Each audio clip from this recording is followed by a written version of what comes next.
mais energia vital, se transforma num ser tolerante e respeitoso que alcança mais poderes. Compreende que no universo dual, em circunstâncias contraditórias, a única coisa que não tem polaridade é o amor. O amor é neutro como Deus. Com o Zodíaco de Benderat, ensinaram que esse processo de aprendizagem concede a cada espírito um ciclo cósmico, 12 eras zodiacais.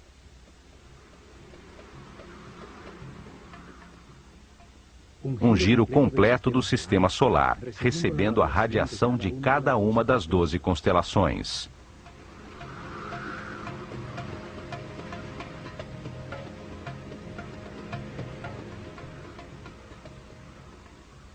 Durante esses 25.920 anos, reencarna 700 vezes em diferentes corpos, lugares, tempos, circunstâncias, condições e personalidades.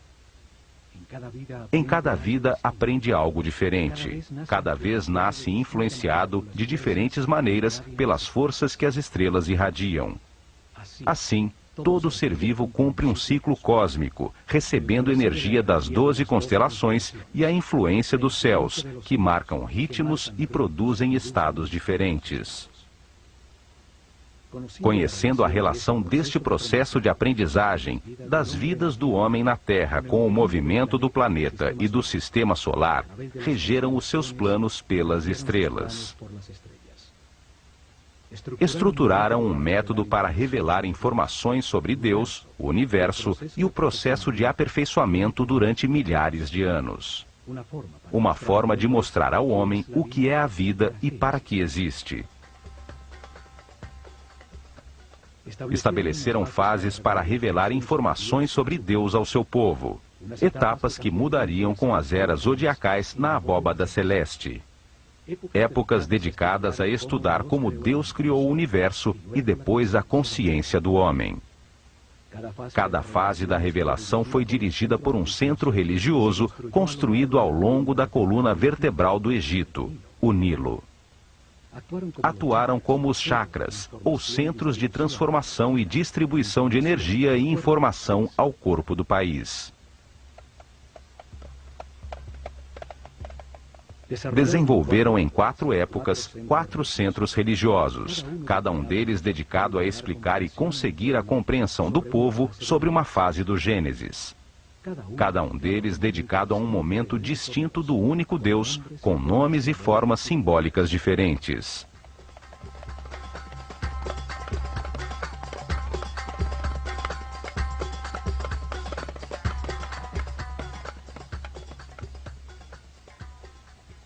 O primeiro centro religioso estabeleceu-se em Anu, chamada Heliópolis pelos gregos. Ao começar a Era de Gêmeos, no ano de 6.620 a.C., na época pré-dinástica do Egito. Uma época dedicada à simetria na arte e na arquitetura. Foi dedicada a revelar informações sobre as características, qualidades e significados de um Deus absoluto, o único Deus, a causa original, o todo, que chamaram Atum-Ra, a unidade homogênea, estática, antes de manifestar o universo. O segundo templo estabeleceu-se em Mênfis, ao começar a Era de Touro, ano 4.460 a.C. Foi dedicado a revelar informações de outro momento de Deus, quando manifesta o universo, os planetas e os homens. Quando ativa a sua vontade, a sua energia divina e cria a matéria. Essa característica criadora de Deus chamaram de Tá. Durante essa época, sente-se a influência de Mentu, o touro que representa a Era de Touro, em todo o Egito, até no nome dos faraós. O terceiro centro religioso foi criado em Hermópolis, dedicado a Thoth, assim chamaram o único Deus, quando multiplica a criação sobre a terra com a diversidade da natureza, das plantas e dos animais. O quarto centro religioso estabeleceu-se em Tebas, com a chegada da Era de Áries, o Ram, no ano de 2300 a.C. Foi dedicado a revelar informações sobre as características, qualidades e significados de Deus, quando cria à sua imagem e semelhança a consciência do homem. Chamaram-no Amon-Ra. Nessa época, acontece o momento culminante da civilização. Constroem-se centenas de templos onde a imagem de carneiros predomina, e os faraós incorporam Amon e Ram aos seus nomes.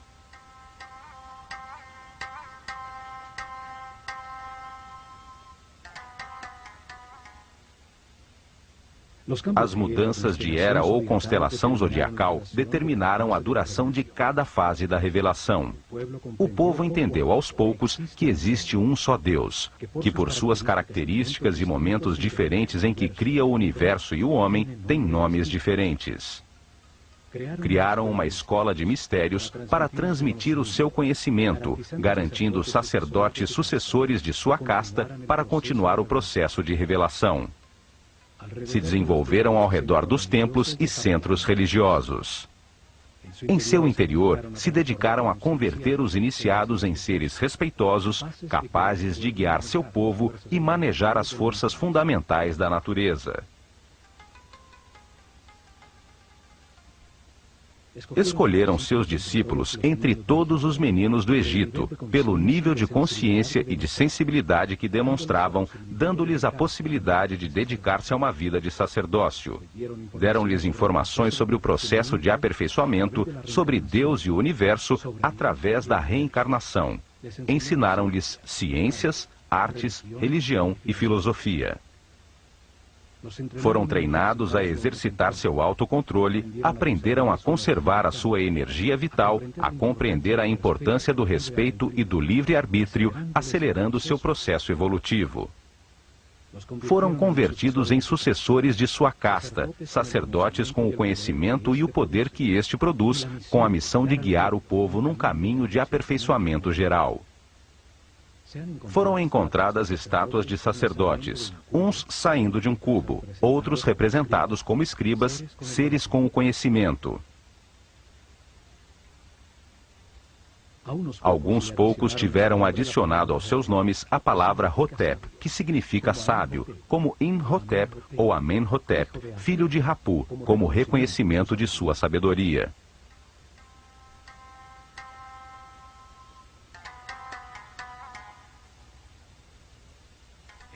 Foi dos templos onde concentraram o conhecimento, o poder, a riqueza material e espiritual que impulsionaram a organização da civilização egípcia.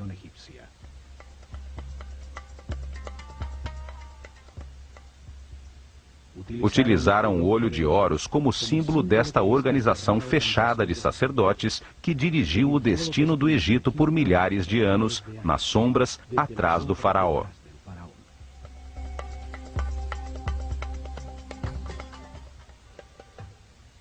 A escola de mistérios utilizou o olho de Horus como seu símbolo, uma assinatura que aparece nos muros de todos os templos do Egito.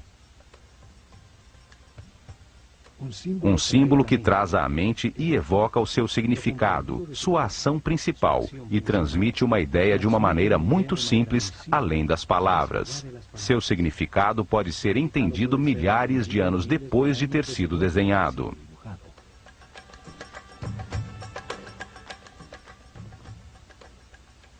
Os olhos são o sentido do sol, a origem da vida. Atuam percebendo a sua luz e as vibrações da cor. Transmitem à mente a intensidade e a força do fogo. Os olhos são os terminais nervosos que percebem a vontade divina, a intensidade da luz, a força de Deus, que os egípcios chamavam de Fi. A força que condensa o espírito na matéria, dando lugar ao universo, o lugar de experimentação da consciência. São os únicos nervos na superfície do corpo e que podemos observar em seu funcionamento vital. Florescem dentro de esferas cheias de um líquido branco cristalino.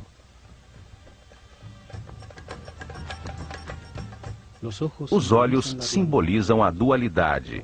O olho esquerdo é solar, sensível ao negativo.